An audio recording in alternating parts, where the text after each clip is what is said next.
राजन आणि सिंधूच्या लग्नाला 10 वर्ष पूर्ण झाली होती. जगाच्या नजरेत ते एक आदर्श जोडपे होते. राजन एका बहुराष्ट्रीय कंपनीत उपाध्यक्ष होता आणि सिंधू एका महाविद्यालयात प्राध्यापिका होती. त्यांच्याकडे सर्व काही होते. संपत्ती, प्रतिष्ठा आणि आलिशान घर. उणीव होती ती फक्त एका अपत्याची.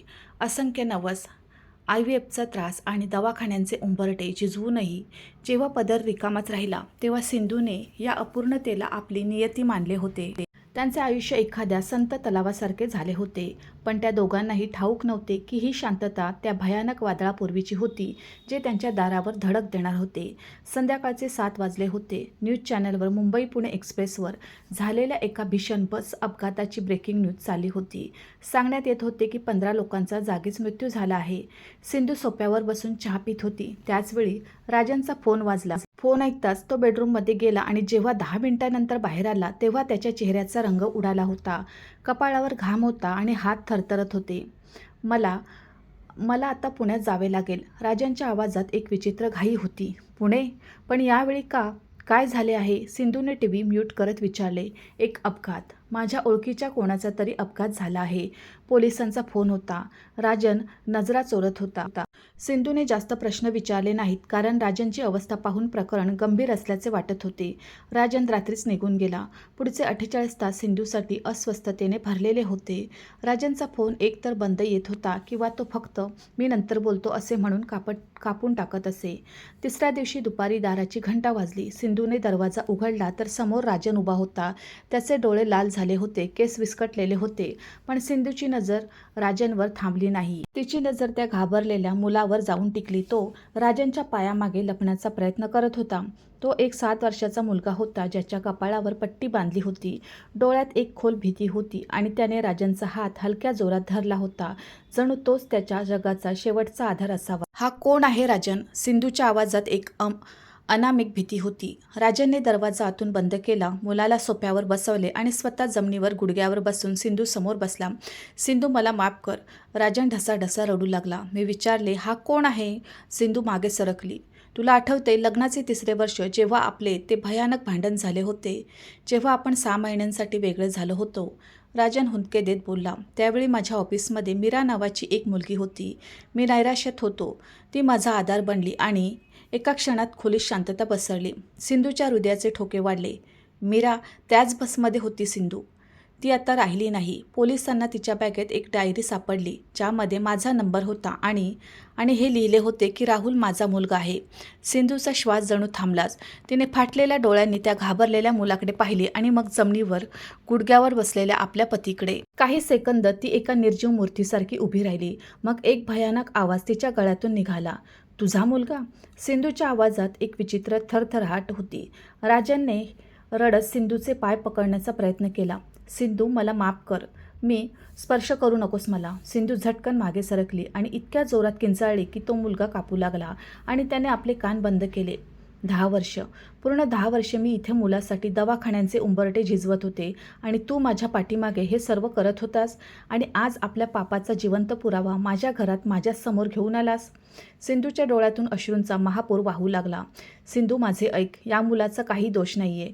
राजन पुढे सरकला. त्याचे हात जोडलेले होते. पोलीस याला अनाथ आश्रमात पाठवत होते. याची आई आता या जगात नाहीये. मी याला लावारिस कसे सोडू शकत होतो? हे माझे रक्त आहे सिंधू. तुझे रक्त? सिंधूचा आवाज इतका भयानक आणि मोठा होता की खिडक्यांच्या काचा सुद्धा हादरल्या. आणि मी काय आहे? तुझ्या पायाची चप्पल? हा मुलगा तुझे रक्त असेल राजन, पण माझ्यासाठी फक्त तुझ्या विश्वासघाताचा जिवंत पुरावा आहे. हा माझ्या घरात राहणार नाही. राहुल जो सोफ्यावर बसला होता, सिंधूची किंचाळी ऐकून जोरात रडू लागला आणि सोफ्याच्या कोपऱ्यात दडला. त्याने आपल्या लहान हातांनी आपले कान बंद केले होते. पुढचे काही दिवस त्या घरासाठी एखाद्या भयानक स्वप्नांपेक्षा कमी नव्हते. घरात एक विचित्र शांतता पसरली होती. पोलीस आणि बाल कल्याण समितीच्या कायदेशीर प्रक्रिया सुरू होत्या. 2 दिवसानंतर DNA रिपोर्ट आला. रिपोर्टमध्ये स्पष्ट होते की राहुल राजनचाच जैविक मुलगा आहे. डायनिंग टेबलवर पडलेला तो रिपोर्ट सिंधूसाठी मृत्यूदंडाच्या शिक्षेपेक्षा कमी नव्हता. ती पूर्णपणे तुटली होती. कायदेशीर ताबा तर राजनला मिळाला, पण घराच्या आत एक अघोषित युद्ध सुरू झाले होते. सिंधूने स्वतःला बेडरूममध्ये कैद करून घेतले होते. ती कॉलेजला जात नव्हती. तिने राजनशी बोलणे पूर्णपणे बंद केले होते. इकडे राहुलची मानसिक स्थिती दिवसेदिवस बिघडत चालली होती. तो आपल्या आईच्या मृत्यूच्या धक्क्यातून बाहेर येऊ शकला नव्हता. तो काही बोलत नसे, कोणाकडे काही मागत नसे. जेव्हा राजन त्याला जेवण देई तेव्हा तो फक्त 2 घास खाऊन सोडून देई. रात्रभर तो झोपेत आई आई पुटपुटायचा आणि दचकून जागा व्हायचा. एक दिवस सकाळी जेव्हा राजन राहुलच्या खोलीत गेला तेव्हा त्याने पाहिले की राहुलने अंथरूण ओले केले आहे.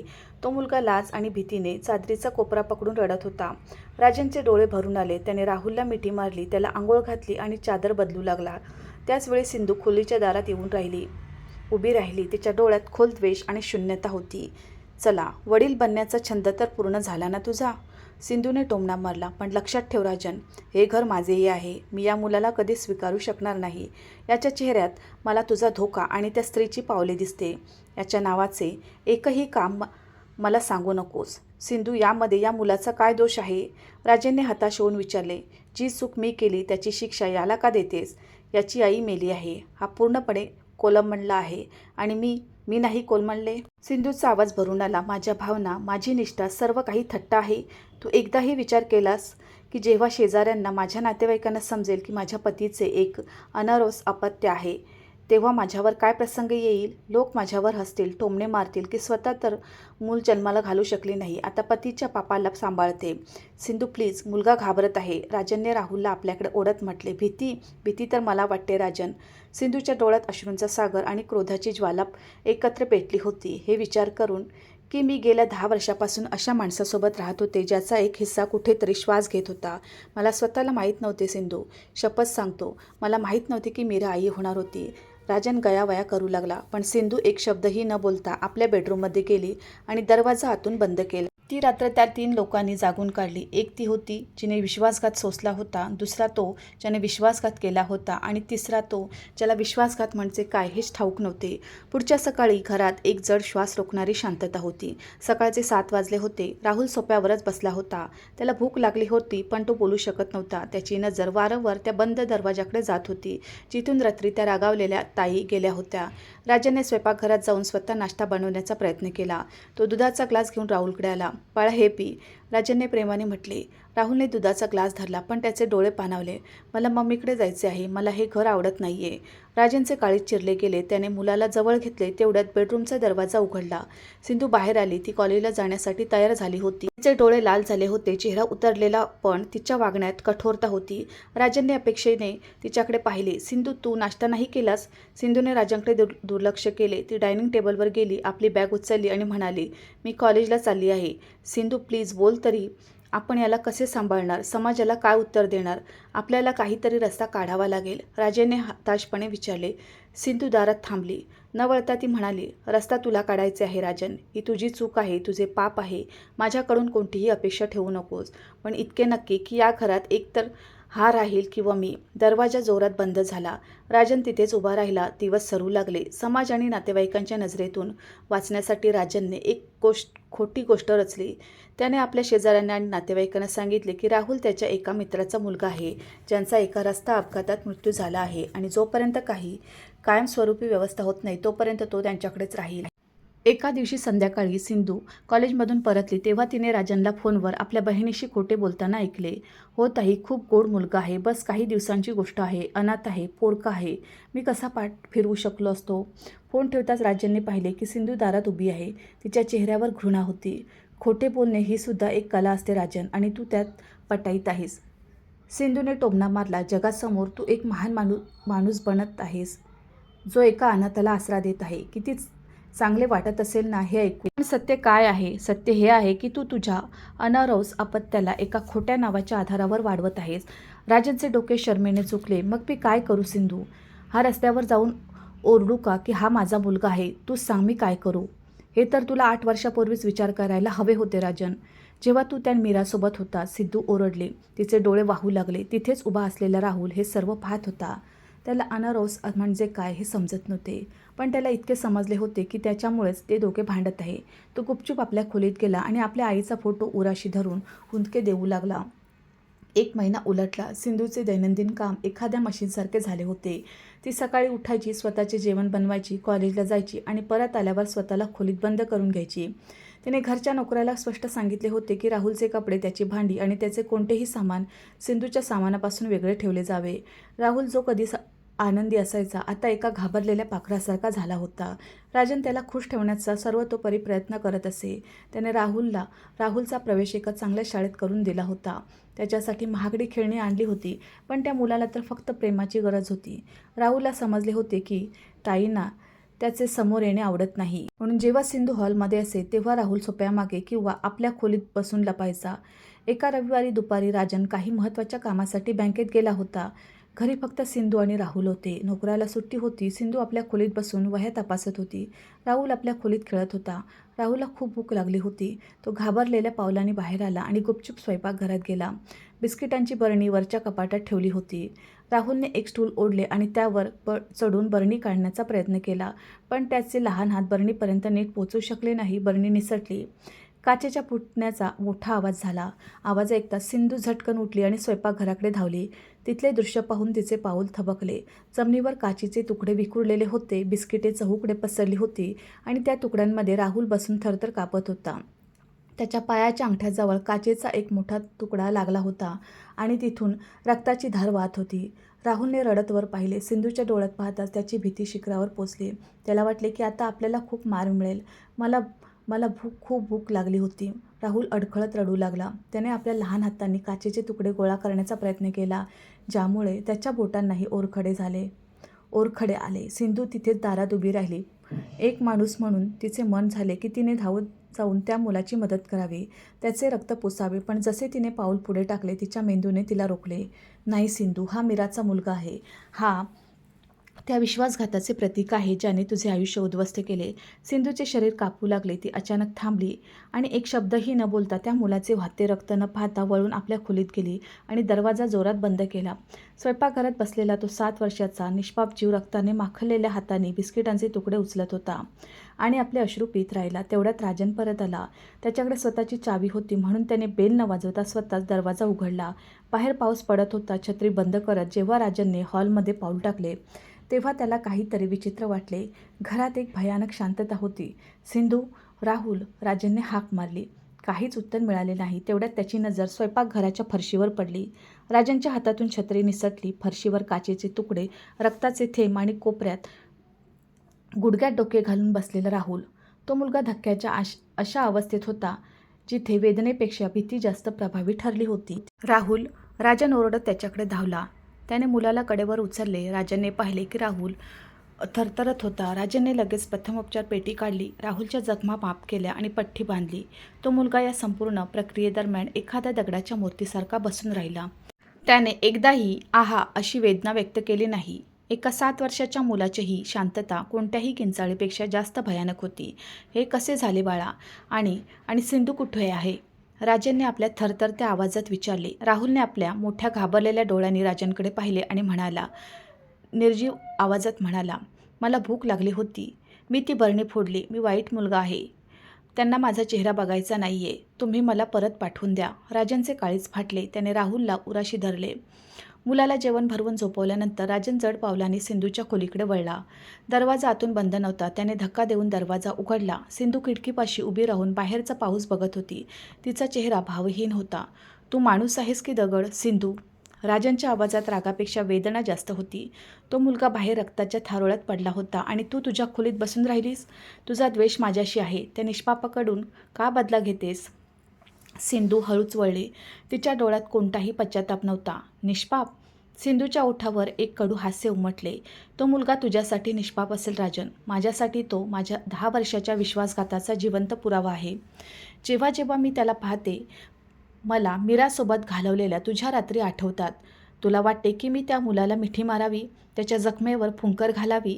तर ऐक राजन, माझ्या स्वतःच्या जखमा इतक्या खोल आहेत की त्यांचे रक्त आजही थांबलेले नाही. मी त्याची आई नाहीये. माझ्याकडून मातृत्वाची अपेक्षा करू नकोस. पण माणुसकी तर आहे ना?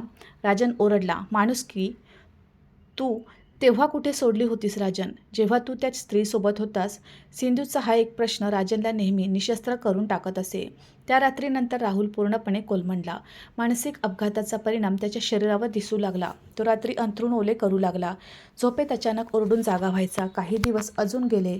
दिवाळीचा सण आला. एरवी राजन आणि सिंधूच्या घरी दिवाळीची रोषणाई पाहण्यासारखी असायची, पण यावेळी घरात अंधार जास्त होता आणि प्रकाश कमी. सणाच्या निमित्ताने राजनचे काही नातेवाईक घरी आले. हॉलमध्ये चहा नाश्त्याचा कार्यक्रम सुरू होता.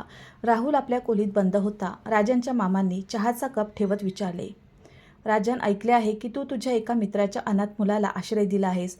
खूप मोलाचे काम केले आहेस बाळा. कुठे आहे तो? बोलव जरा त्याला. राजन कचरला, पण त्याला राहुलला बाहेर आणावे लागले. राहुल घाबरलेल्या पावलांनी बाहेर आला. अरे वा, खूप छान मुलगा आहे, मामा म्हणाले. पण राजन, आश्चर्याची गोष्ट आहे, त्याचा चेहरा तुझ्याशी मिळता जुळता आहे. अगदी तुझ्या डोळ्यांसारखे डोळे आहेत त्याचे. ही एक सामान्य टिप्पणी होती, पण राजन आणि सिंधूसाठी हे एखाद्या बॉम्बस्फोटासारखे होते. राजनचा चेहरा पांढरा पडला. सिंधूच्या चेहऱ्यावर एक उपरोधिक आणि तीक्ष्ण हास्य आले. तिने चहाची किटली मेजवर ठेवत म्हटले, अगदी बरोबर मामा. डोळे तर मिळणारच, शेवटी रक्ताचे नाते जे आहे. का राजन? राजनने सिंधूकडे रागाने पाहिले, पण तो गप्प राहिला. नातेवाईकांना वाटले की सिंधू विनोद करत आहे, पण त्या खोलीतील तणाव शिखरावर पोचला होता. पुढच्या आठवड्यात राहुलच्या शाळेत पालकांची सभा होती. राजनला बँकेच्या एका अत्यंत महत्त्वाच्या कामासाठी मुंबईला जावे लागले होते. राजनने खूप विनवणी केल्यावर सिंधू नाईलाजाने राहुलच्या शाळेत जाण्यास तयार झाले, कारण तिचे महाविद्यालय वाटेतच होते. वर्ग शिक्षिकेने सिंधूलाच आई समजून टेबलावर एक फाईल ठेवली. शिक्षिकेच्या चेहऱ्यावर खोल चिंता होती. मॅडम, राहुल आतल्या आत कुटतोय. तो कोणाशी बोलत नाही, जेवण जेवत नाही, पण सर्वात भयानक गोष्ट ही आहे. शिक्षिकेने चित्रकलेच्या तासाला काढलेली काही चित्रे बाहेर काढली. लाल आणि काळ्या रंगाने काढलेली ती चित्रे पाहता सिंधूचा श्वास रोखला गेला. पहिल्या चित्रात एक लहान मुलगा पिंजऱ्यात कैद होता. दुसऱ्यात राग दाखवणारी एक विशाल भयानक काळी सावली होती आणि तिसऱ्यात एक जळणारे घड. मॅडम, मुले अशी चित्रे तेव्हाच काढतात जेव्हा ती भयानक भीतीच्या सावटाखाली असतात. मला माफ करा, पण असे वाटते की या मुलाला घरात प्रेम नाही तर भीती मिळत आहे.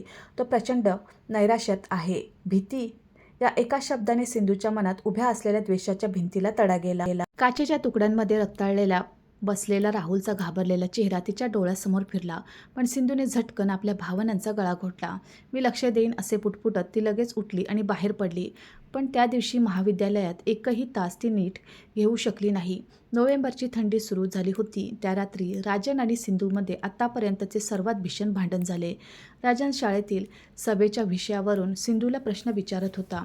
शिक्षिकेने सांगितलेले की राहुल नैराश्यात जगतोय. सिंधू, तू त्याला असे दुर्लक्ष कसे करू शकतेस? राजन ओरडला. मग मी काय करू राजन? त्याची आरती ओवाळू? सिंधूसुद्धा भडकली. याचा चेहरा मला तर क्षणी तुझ्या बेवफाईची आठवण करून देतो. एकतर याला कुठेतरी बोर्डिंग स्कूलमध्ये पाठवून दे किंवा अनाथ आश्रमात टाकून दे, नाहीतर एक दिवस मी हे घर सोडून निघून जाईन.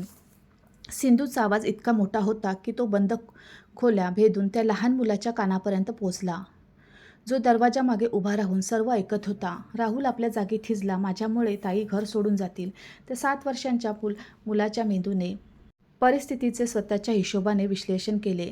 त्याला वाटले की त्याच्यामुळे ते दोघे दुःखी होत आहे. जर तो निघून गेला तर सर्व काही ठीक होईल. रात्रीचे 2 वाजले होते. राजन आणि सिंधू गाढ झोपेत होते. राहुल आपल्या अंथरुणातून उठला. त्याने आपली शाळेची बॅग भरली. आपले 2 जोड कपडे त्यात कोंबले आणि आपल्या आईचा एक फोटो ठेवून बॅगची चेन लावली. त्याने आपले जॅकेट घातले आणि दबक्या पावलांनी घराच्या मुख्य दरवाजाकडे वळला. त्याने स्टूल ठेवून दरवाजाची कडी उघडली. बाहेर दिल्लीची कडाक्याची थंडी आणि दाट धुके होते. राहुलने शेवटच्या वेळी त्या घराकडे पाहिले आणि अंधारात नाहीसा झाला. पुढच्या सकाळी घरात कल्लोळ माजला. सकाळी 7 वाजता जेव्हा राजन राहुलला उठवण्यासाठी त्याच्या खोलीत गेला तेव्हा अंथरूण रिकामे होते. घराचा दरवाजा अर्धवट उघडा होता आणि बाहेरची थंड हवा आत येत होती. राहुल, राहुल! राजन वेड्यासारखा संपूर्ण घरात धावला. सिंधू सुद्धा आपल्या झोपेतून जागी होऊन बाहेर आले. काय झाले राजन? सकाळी सकाळी का ओरडतोयस? राहुल घरी नाहीये सिंधू. त्याची बॅगसुद्धा नाहीये. तो निघून गेला. राजन कोसळत सोफ्यावर बसला. त्याचे हातपाय कापत होते.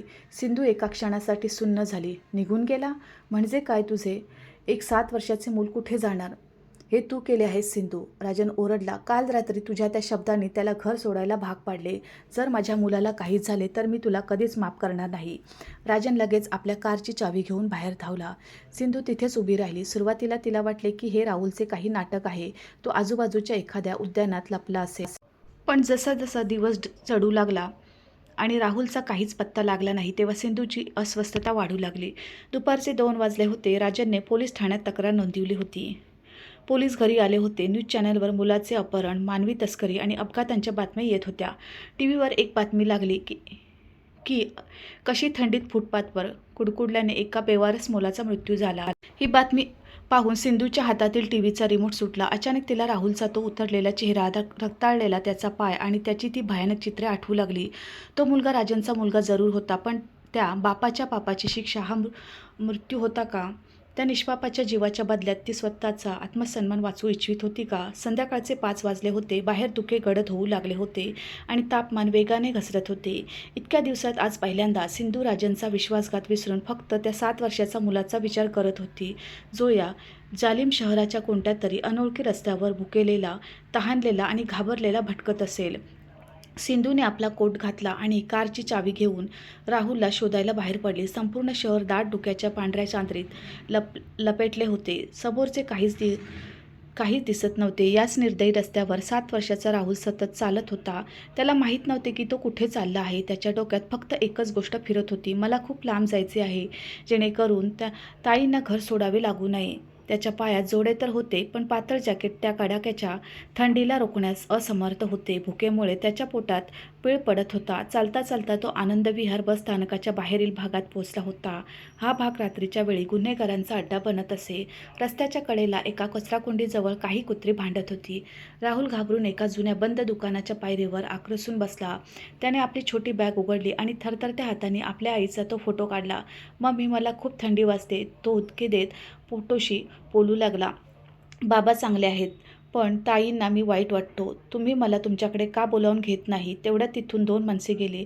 त्यांनी फाटके ब्लँकेट पांघरले होते आणि त्यांची चाल लडखडत होती. त्यातील एकाची नजर त्या एकट्या बसलेल्या मुलावर पडली. तो माणूस राहुलकडे वळाला. ए पोरा, इतक्या रात्री इथे काय करतोयस? तुझा बाप कुठे आहे? त्या माणसाने आपल्या तोंडातली विडी जमिनीवर तुडवत विचारले. त्याच्या तोंडाला दारूचा तर्प येत होता. राहुल भीतीने मागे सरकला. मला माहीत नाही. त्या माणसाने राहुलचा हात पकडला. चल माझ्यासोबत, मी तुला तुझ्या घरी सोडून देतो. राहुलच्या मनातील सावधगिरीची घंटा वाजली. त्याला आठवले की शाळेत शिक्षकांनी गुड टच आणि बॅड टच व्यतिरिक्त अनोळखी लोकांपासून दूर राहण्याबद्दल शिकवले होते. जसे त्या माणसाने राहुलला ओढण्याचा प्रयत्न केला, राहुलने पूर्ण शक्तीने त्या माणसाच्या हातावर आपले दात रुतवले. माणूस वेदनेने ओरडला आणि त्याचा हात ढिला पडला. राहुल तिथून आपला जीव वाचून धावला. तो धुक्याला आणि अंधाराला भेदत एका कामाधीन इमारतीच्या हद्दीत घुसला. तिथे सिमेंटचे मोठे पाईप ठेवलेले होते. राहुल एका पाईपच्या आत शिरला आणि गुडघ्यात डोके घालून थरथर कापू लागला. बाहेर मृत्यू उभा होता आणि आत गोठणारी थंडी. दुसरीकडे सिंधू आपल्या कारमधून रस्त्यावर राहुलला शोधत होती. ती प्रत्येक उद्यान, बस स्टँड, रेल्वे स्टेशन बाहेर गाडी थांबवून लोकांना विचारत होती. ड्रायव्हिंग सीटवर बसलेल्या सिंधूच्या मनात युद्ध सुरू होते. ती स्वतःशीच भांडत होती. मी त्याला का शोधते? तो माझ्या सवतीचा मुलगा आहे. पण पुढच्या क्षणी तिच्यातील स्त्री ओरडून उठवायची, तो फक्त 7 वर्षाचा आहे सिंधू. जर त्याला काही झाले तर? सिंधूने स्टेअरिंगवर डोके टेकवले. तिच्या डोळ्यात अश्रू ओघळले. रात्रीचे 10 वाजले होते. पोलीस ठाण्यातील वातावरण तणावपूर्ण होते. राजन एका बाकावर डोके धरून बसला होता. त्याचे डोळे रडून रडून सुजले होते. तेवढ्यात सिंधू पोलीस ठाण्यात शिरली. राजनने सिंधूकडे पाहिले, पण काहीच बोलला नाही. इन्स्पेक्टर साहेब, काही समजले का? सिंधूने थरथरत्या आवाजात विचारले. इन्स्पेक्टर म्हणाले, मॅडम, आम्ही पूर्ण प्रयत्न करत आहोत. आम्ही सर्व PCR व्हॅन आणि आजूबाजूच्या ठाण्यांमध्ये मुलाचा फोटो पाठवला आहे, पण तुम्हाला सत्य माहीत असायला हवे. थंडीच्या दिवसात मानवी तस्करी करणाऱ्या टोळ्या खूप सक्रिय होतात. जर मुलगा चुकीच्या हातात पडला तर त्याला शोधणे कठीण होईल. हे ऐकून राजन ढसाढसा रडू लागला. माझा मुलगा, तो खूप साधा आहे, त्याला नीट बोलताही येत नाही. इन्स्पेक्टरने एका हवालदाराला इशारा केला आणि राजनला म्हणाले, सर, आम्ही आनंद विहारकडे जाणाऱ्या रस्त्याचे एक CCTV फुटेज काढले आहे. तुम्ही एकदा बघून घ्या. कम्प्युटर स्क्रीनवर व्हिडिओ सुरू झाला. दुपारच्या सुमारास राहुल रस्त्याच्या कडेला पायी चालताना दिसत होता. त्याच्या खांद्यावर ती छोटी बॅग होती. अचानक एक भरधाव ट्रक त्याच्या अगदी जवळून गेला. राहुल भीतीने रस्त्यावर पडला. तो रडत उठला. त्याने आपले कपडे झाडले आणि पुन्हा हळूहळू पुढे चालू लागला. स्क्रीनवर त्या छोट्या घाबरलेल्या मुलाला पाहून सिंधूच्या छातीत जणू कोणीतरी खंजीर खुपसला. फुटेजमध्ये राहुल इतका एकटा, इतका हतबल वाटत होता की पाषाण हृदयी माणूससुद्धा वितळला असता. हे मी काय केले? सिंधूच्या आतून आवाज आला. मी एका अनाथ मुलाला माझ्या पतीच्या गुन्ह्याची शिक्षा दिली. त्या निष्पाप मुलाला जिवंतपणी नरक दिले. अचानक सिंधूने राजनच्या खांद्यावर हात ठेवला. राजनने आश्चर्याने तिच्याकडे पाहिले. राजन उठ. सिंधूच्या आवाजात एक विचित्र जिद्द होती. आपण असे हात बांधून बसू शकत नाही. हे फुटेज आनंद विहारच्या दिशेचे आहे. आपण तिथेच जाणार आहोत आणि कसाही करून त्याला शोधून काढणार आहोत. राजनचा आपल्या कानावर विश्वास बसला नाही. कालपर्यंत ज्या मुलाचा त्याला चेहरा बघणे सुद्धा आवडत नव्हते, आज ती राहुलसाठी एका सख्या आईप्रमाणे तडफडत होती. पोलिसांनी राजनची कार आनंद विहारच्या बस स्थानकाच्या भागात पोहोचली. रात्रीचे 2 वाजले होते. तापमान 4 अंश सेल्सिअसपर्यंत खाली आले होते. NGOचे काही लोकसुद्धा पोलिसांच्या मदतीला आले होते. त्यांनी भागाची विभागणी केली आणि प्रत्येक गल्ली, प्रत्येक कचऱ्याचा ढिगारा, प्रत्येक बंद दुकान शोधायला सुरुवात केली. राहुल, बाळा, राहुल. राजनचा आवाज घुमत होता. सिंधूसुद्धा वेड्यासारखी धावत होती. तिचे कपडे चिखल आणि धुळीने माखले होते, पण तिला स्वतःचे भान नव्हते. राहुल, मला माफ कर बाळा, एकदा समोर ये, ती साद घालत होती. रात्रीचे 3 वाजले होते. त्या सिमेंटच्या पाईपमध्ये राहुलची प्रकृती सतत बिघडत चालली होती. जीवघेण्या थंडीने त्या निष्पापाला पूर्णपणे जखडले होते. त्याचे ओठ निळे पडले होते. थंडी इतकी भयानक होती की आता त्याचे शरीर थरथरणे सुद्धा बंद झाले होते. हे या गोष्टीचे लक्षण होते की त्याचे लहान शरीर आता हळूहळू हार मानत आहे. त्याचा मेंदू आता बधीर होऊ लागला होता. त्याला वाटत होते की त्याची आई त्याच्यासमोर उभी आहे आणि त्याला बोलावत आहे. मम्मी, ताईने मला रागवले नाही, मी स्वतः आलो आहे. तुम्ही बाबांना सांगू नका. त्याचा आवाज आत गळ्यातून बाहेर येत नव्हता. त्याचे डोळे जड होऊन मिटू लागले. त्याच इमारतीबाहेरून सिंधू आणि 2 हवालदार जात होते. तेवढ्या सिंधूची नजर काटेरी तारांच्या कुंपणावर पडली. तिथे एका तारेत कापडाचा एक छोटा तुकडा अडकलेला होता. सिंधू झटकन थांबली. तिने टॉर्चचा उजेड त्या कापडावर टाकला. हे त्याच जॅकेटचा भाग होता जो राहुलने घातला होता. इन्स्पेक्टर साहेब, इथे या. सिंधू जोरात ओरडली. हवालदाराने टॉर्चचा उजेड आत टाकला. तिथे आत जाण्यासाठी एक छोटा रस्ता होता. तिथून तारा कापलेल्या होत्या. सिंधू एक पलही विचार न करता त्या काटेरी तारांच्या मधून आत घुसली. तिच्या हातांना खोल जखमा झाल्या होत्या. रक्त वाहू लागले होते, पण सिंधूला वेदनेची कोणतीही जाणीव नव्हती. आत चहूकडे विटा, सिमेंटचे पाईप ठेवले होते. राहुल, राहुल. सिंधू प्रत्येक पाईपमध्ये वाकून बघत होती. तेवढ्यात तिची नजर 3ऱ्या पाईपच्या आत गेली आणि ती किंचाळली. राजन, तो इथे आहे. ती गुडघ्यावर सरपटत त्या पाईपच्या आत शिरली. जेव्हा तिने राहुलला स्पर्श केला तेव्हा तिची शुद्ध सरपली. राहुलचे शरीर बर्फासारखे थंड आणि ताठरले होते. त्याचा श्वास इतका मंद होता की तो जिवंत आहे की नाही हेच समजत नव्हते. राहुल, माझ्या बाळा, डोळे उघड. सिंधूच्या आतील ती ममता एका ज्वालामुखीसारखी फुटली. तिने लगेच आपला गरम कोट काढला आणि राहुलच्या थंड शरीरात त्याला गुंडाळले. तिने मुलाला आपल्या उराशी धरले. आपल्या शरीराच्या उष्णतेने ती त्या मुलाचा जीव वाचवण्याचा प्रयत्न करत होती. राजन आणि पोलीससुद्धा तिथे पोहोचले. राजन आपल्या मुलाची अवस्था पाहून जमिनीवर कोसळला आणि जोरात रडू लागला. रडायची वेळ नाहीये राजन, रुग्णवाहिका बोलवा, याला दवाखान्यात घेऊन जावे लागेल. ओरडत ती राहुलला उचलून तारांमधून रक्ताळलेल्या अवस्थेत बाहेर आली. पोलीस सायरन वाजवत जवळच्या मोठ्या दवाखान्याकडे धावले. मागच्या सीटवर सिंधू राहुलला उराशी कवटाळून बसली होती. ती सतत राहुलचे थंड हातपाय घासून उबदार करत होती. राहुल, डोळे उघड बाळा, प्लीज, असे म्हणत ती वारंवार मुलाची नाडी तपासायची. बघ राहुल, तुझी मम्मी तुझ्याजवळ आहे. राजन, जो पुढच्या सीटवर बसला होता, मागे वळून आपल्या पत्नीला बघत होता. ज्या स्त्रीने कालपर्यंत या मुलाला घरातून बाहेर काढण्याची शपथ घेतली होती, आज आपला पूर्ण जीव लावून त्या थंड पडलेल्या शरीरात आपले श्वास फुंकण्याची जिद्द करत होती. दवाखान्यात पोहोचताच राहुलला ICUमध्ये नेण्यात आले. डॉक्टरांच्या चेहऱ्यावर खोल चिंता होती. अवस्था खूप गंभीर आहे. नाडीचा वेग कमी होतोय. पुढचे 24 तास खूप महत्त्वाचे आहेत. आणि ICUचा दरवाजा बंद झाला. बाहेर उभ्या असलेल्या सिंधूच्या हातात तो फोटो होता जो पाईपमध्ये राहुलने आपल्या हातात घट्ट धरला होता. मीराचा फोटो. सिंधूने त्या फोटोकडे पाहिले, पण आज तिला मीराचा कोणताही द्वेष नव्हता. आज ती फक्त एक हतबल स्त्री होती जी एका मृत आईकडे तिच्या लेकराची भीक मागत होती. याला तुझ्याकडे बोलवू नको घेऊ मीरा, याला माझ्याकडे राहू दे. मी वचन देते, याला कधीच तुझी उणीव भासू देणार नाही. असे म्हणत सिंधूच्या डोळ्यातून पश्चातापाचे अश्रू उघळले. ती फरशीवरच बसली होती. तिचे कपडे चिखलाने आणि रक्ताने माखले होते. काटेरी तारामुळे सोललेल्या हातातून आताही थोडे थोडे रक्त येत होते, पण तिने मलमपट्टी करून घेण्यास नकार दिला होता. सिंधू, किमान तुझ्या हाताची ड्रेसिंग तरी करून घे, तुला इन्फेक्शन होईल. राजाने चहाचा कप तिच्याकडे वाढवत म्हटले. सिंधूने चहा घेण्यास नकार दिला. तिने रिकाम्या नजरेने राजनकडे पाहिले आणि म्हणाली, माझ्या जखमा त्या जखमेसमोर काहीच नाहीत राजन, ज्या मी त्या 7 वर्षाच्या मुलाच्या आत्म्यावर दिल्या आहेत. हे माझे प्रायचित्त आहे. जोपर्यंत माझा मुलगा डोळे उघडत नाही, मी या जागेवरून 1 इंचही हलणार नाही. माझा मुलगा. राजांच्या कानात हे शब्द एखाद्या मधुर संगीतासारखे घुमले. ज्या स्त्रीच्या मनात कालपर्यंत द्वेषाचा ज्वालामुखी धगधगत होता, आज तिथे मातृत्वाची एक शीतल नदी वाहत होती. तेवढ्यात आयसीयूचा दरवाजा उघडला. डॉक्टर बाहेर आले. सिंधू आणि राजन झटकन त्यांच्याकडे गेले. डॉक्टर, आमचा मुलगा कसा आहे? सिंधूच्या आवाजात एका आईची पूर्ण वेदना सामावली होती. बघा, रात्रभर आम्हा सर्वांचा श्वास अडकला होता. शरीराचे तापमान खूप खाली गेले होते. चांगली बातमी ही आहे की त्याचे शरीर आता उपचारांना प्रतिसाद देत आहे. त्याने मृत्यूला हरवले आहे. सिंधूने दोन्ही हात जोडून आकाशाकडे पाहिले आणि ढसाढसा रडू लागली.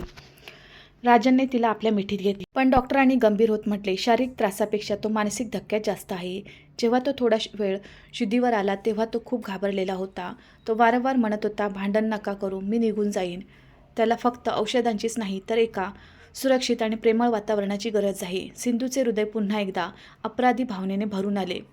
मी त्याला बघू शकते का? फक्त 5 मिनिटे. डॉक्टर म्हणाले, हो. सिंधू आयसीयूच्या आत गेली. अंथरुणावर पडलेल्या राहुलला पाहून तिचा श्वास रोखला गेला. त्याच्या लहान शरीरावर अनेक नळ्या लावल्या होत्या. सिंधू हळूच त्याच्याजवळ गेली आणि त्याचा लहानसा हात आपल्या हातात घेतला. मी आले आहे बाळा, आता तुला कोणीही कुठेही पाठवणार नाही. तुझी आई आली आहे.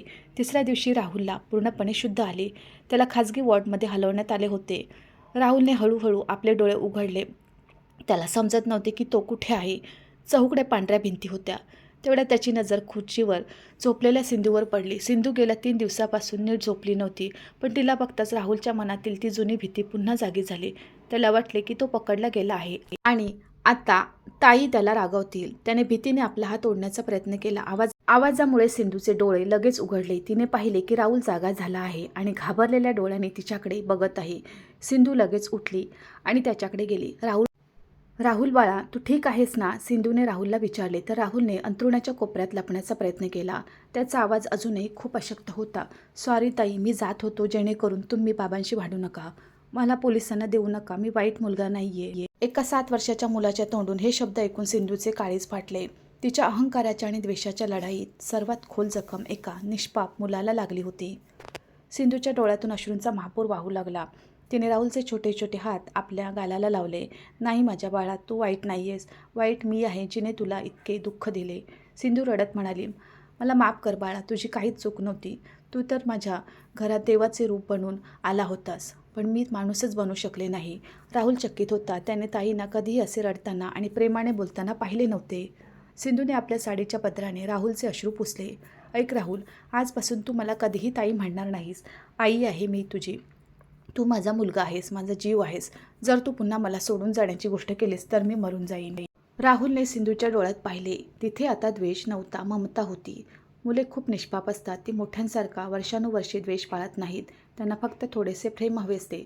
राहुलने हळूच आपले छोटे हात सिंधूच्या गळ्यात टाकले आणि हसत तिच्या खांद्यावर डोके ठेवले. मी कुठेही जाणार नाही आई. राहुलने कुजबुजत म्हटले. आई. तो एक शब्द सिंधूसाठी जगातील कोणत्याही पुरस्कारापेक्षा मोठा होता. 10 वर्षाच्या अपत्यहीनतेचे दुःख ते एका शब्दाने दूर केले होते. वेळ प्रत्येक जखमेवर फुंकर घालतो, जर ते मलम प्रेमाचे असेल. दिल्लीची थंडी आता सुखद वसंतात बदलली होती आणि हवामानासोबतच राजांचे घरसुद्धा पूर्णपणे बदलले होते. ज्या घरात कधी शांततेचा भयानक आवाज घुमत असे, आज तिथे खेळण्याचा आवाज आणि एका मुलाचे हसणे घुमत होते. मानसशास्त्रीय उपचाराने सिंधूच्या अतोनात प्रेमाने राहुलला एक नवीन आयुष्य दिले होते. आज राहुलचा 8वा वाढदिवस होता. संध्याकाळी राहुलचे शाळेतील मित्र आणि त्यांची शिक्षिकासुद्धा आली. शिक्षिकेने सिंधूशी हस्तांदोलन करत म्हटले, मॅडम, तुम्ही राहुलवर जी जादू केली आहे ती वाखाणण्याजोग्या आहे. तो आता आमच्या वर्गातील सर्वात आनंदी मुलगा आहे. सिंधूने हसत राहुलकडे पाहिले. जादू मी नाही केली मॅडम, या मुलाने केली आहे. याने मला शिकवले आहे की मातृत्वाला कोणत्याही रक्ताच्या नात्याची गरज नसते. ते तर मनातून जन्माला येते. रात्रीचे 10 वाजले होते. पाहुणे गेले होते. सिंधू राहुलच्या खोलीत आली. खोली आता गेस्ट रूम नव्हती. याच्या भिंतीवर आता स्पायडरमॅनचे पोस्टर्स होते. राहुल अंथरुणावर पडला होता आणि हसत होता. आज मजा आली माझ्या हिरोला. सिंधूने त्याच्या केसावरून हात फिरवत विचारले. खूप मजा आली आई. हा माझा सर्वात चांगला वाढदिवस होता. राहुलने सिंधूचा हात धरला. त्याने आपल्या उशीखाली हात घातला आणि एक पाकिट काढले. आई, मी तुझ्यासाठी एक रिटर्न गिफ्ट बनवले आहे. सिंधूने उत्सुकतेने पाकिट उघडले. त्यात एक चित्रकलेचा कागद होता. सिंधूला आठवले की आधी राहुलने किती भयानक चित्रे काढली होती, पण या कागदावर जे बनवले होते ते बघून सिंधूच्या डोळ्यात आनंदाश्रू आले. त्या कागदावर 3 लोक बनवले होते. एक माणूस, एक स्त्री आणि त्यांचा हात धरलेला एक हसणारा मुलगा. स्त्रीच्या डोक्यावर एक मुकुट होता आणि वर निळ्या रंगाने लिहिले होते, माझी सुपर मॉम. मी खरंच तुझी सुपर मॉम आहे का? सिंधूचा गळा दाटून आला. डोळ्यातून अश्रू वाहू लागले. राहुल झटकन उठला आणि सिंधूला घट्ट बिलगला. तुम्ही जगातील सर्वात चांगल्या आई आहात. मी तुमच्यावर खूप प्रेम करतो. सिंधूने राहुलला घट्ट मिठीत घेतले. आज पहिल्यांदा तिला पूर्ण झाल्याची जाणीव होत होती.